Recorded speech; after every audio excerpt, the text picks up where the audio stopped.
So one of the questions that we constantly receive is in regards to crossovers. What is a crossover? How does it work? How does this affect my system?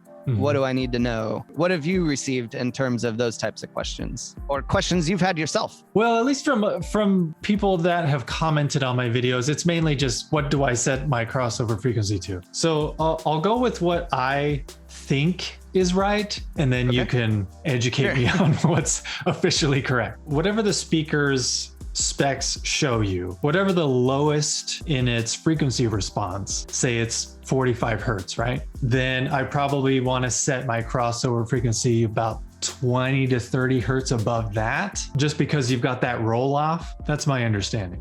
Just because, you know, the center speaker's frequency response is obviously different than your towers and different than your in-ceiling speakers. Yeah. So I think right now mine are set to like 120 hertz in the in-ceiling speakers. Okay. 80 hertz, I think, with all of my bed layer speakers, just because that's THX standard, whatever. Totally. Beyond that, I've just kind of messed with it, just listening to it, you know, just using my ears as my compass. Which is always the best way to do it. That's how I approach my home theater education as well. It's just like, these things, they're the best so far compared to like just looking at specs and crunching numbers. You know, it just depends on how I like how it sounds. So with that being said, yeah, what's the actual best way to go about crossover frequencies?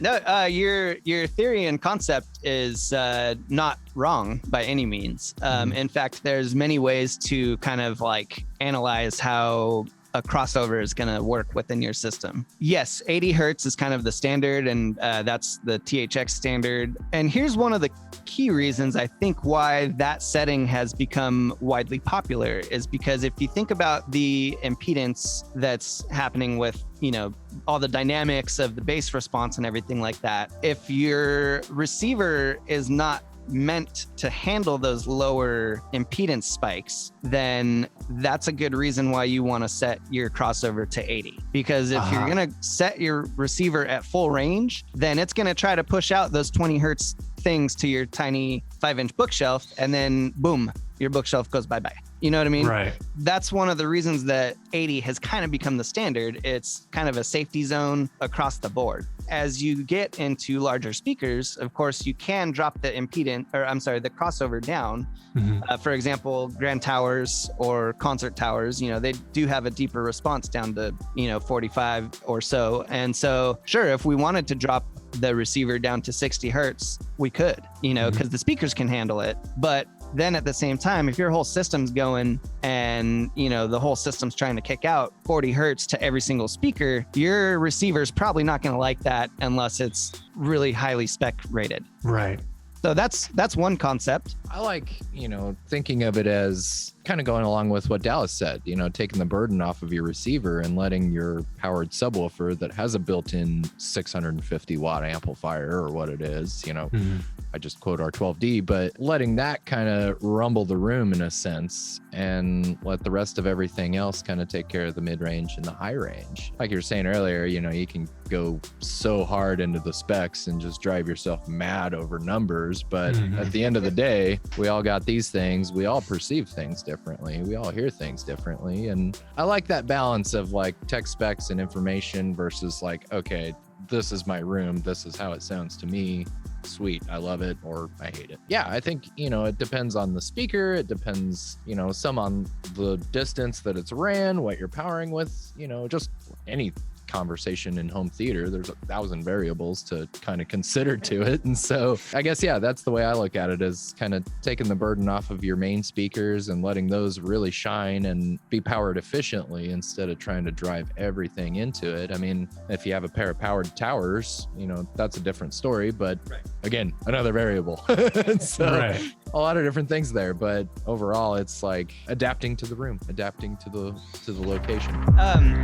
You know, there's a little bit more to it too. We've even had some people where they find that setting in their receiver, they can set everything across the board to 80, but then they use the physical knob on their sub and drop that down to 60 hertz for the crossover. So here's where this ties back into what you said earlier, is there's a slow decline in the frequency dropping off, right? So it's playing at 80 decibels from 20 hertz up to 80 hertz. And then you say, okay, 80 hertz is my crossover. Well, then at that point, it's not just a hard stop at 80. Right. And what happens is there's a roll off, and it's called a decibel per octave roll off. I don't know what the standard is in the receivers. It could be 12 dB per octave. Keeping that in mind is a good reason that would actually back up your theory about crossovers. Is, okay, my speaker can handle down to 45. Well, let me set it just a little bit above so that it can, have that roll off. The same goes for that, okay, if I want to set my sub at 60 hertz, that's going to leave that crossover dipping down just enough, but then setting your tower speakers to 80 hertz, that'll pick back up just in time to keep a neutral sound between 60 and 80 hertz. Right. That kind of makes sense. It's a weird numbers thing, but right. I know when I was setting up my crossover frequencies in my Onkyo, one thing that kind of is frustrating though is that I have the choice between small speaker and full range. Yep. Because once it's full range, I don't have the option to change the crossover frequency anymore. It grays everything out. I get you. Yeah. So like, I wish I could say full range, but then still be able to set a crossover frequency, but it just doesn't allow that. Even though obviously the Novus towers can go all the way down to 35 hertz, should I set those to full range in the receiver, or should I still set them to small and then set a crossover frequency? That's a great question. A lot of times we've found that when the speakers are set to large or full range, the receiver won't send signal to the subwoofer. There's like a series of settings to get that to happen. And so, just in troubleshooting, usually when I hear, sub's not working, I'm not getting any signal. Okay, what's your speaker settings like? Well, I got them set to full range. Okay, flip them to small. What happens? Boom. Then the sub turns on. And it's like, oh, okay. And then, again, going back to the crossovers, you go through and set to 60 or 80 or whatever it is. But yeah, even, with our Novus towers, with our Veris towers, we've always advised to set those as small, because then you'll have that crossover option to go through and set everything. And then, depending on how your subwoofer's set up, maybe you're just setting the crossover in the receiver. But, with that, we like to use the line level connections and actually, adjust the subwoofer crossover on the subwoofer itself. So we get a little finer control over it instead of that hard 60, hard 80, whatever it is. A lot of customers, I can tell over the phone, are giving me weird looks like, dude, are you sure right now? I'm like, yeah, set your tower to small, dump the crossover down to 80. And then, like I said, that usually solves multiple issues when I'm dealing with stuff. In the case where you have powered towers with a built-in 8-inch subwoofer on either side, full range it up. Absolutely. Then you can probably go back into the settings and, adjust subwoofer and everything else. But the small size setting, as weird as it sounds, especially with towers, always seems to do the trick. Yeah, I know Definitive Technologies sells those towers that have built-in powered subs at the bottom of them. I've been interested to know what those are like, just because I've never dealt with, a built-in sub in the tower, They're fun.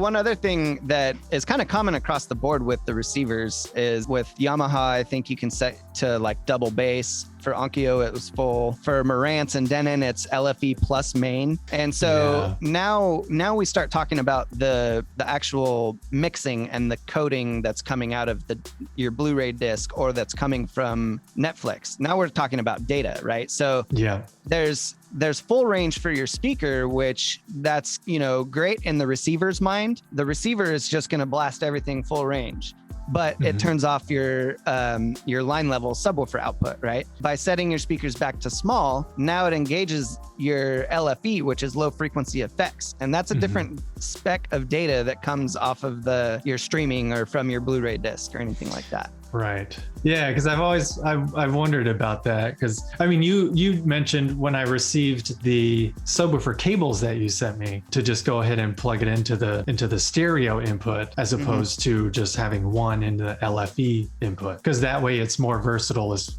if you're listening to music or watching movies, correct? Yeah, and actually by plugging into the left and right, that engages the subwoofer's onboard crossover. So that then you can get more detailed or refined bass response. You know what I mean? So you set your receiver to 80 across the board. The subwoofer doesn't go much lower than 80 on many receivers. And so by plugging into the dual left and right, then you can even more fine tune your sub by just turning the knob. And, you know, that's where I was saying people can drop their subs down to 60 hertz at that point, using our subwoofer. Because otherwise it's strictly whatever the receiver tells it to do if you're hooked into the LFE. Okay. Yep. Or whatever the receiver crossover is set to. That's all it's going to feed to the sub. So if your receiver accidentally is up at 200 hertz, and then your sub's probably going to sound kind of muddy because it's going to be fighting with your front stage a lot. Right. So, yeah. Okay. That makes sense.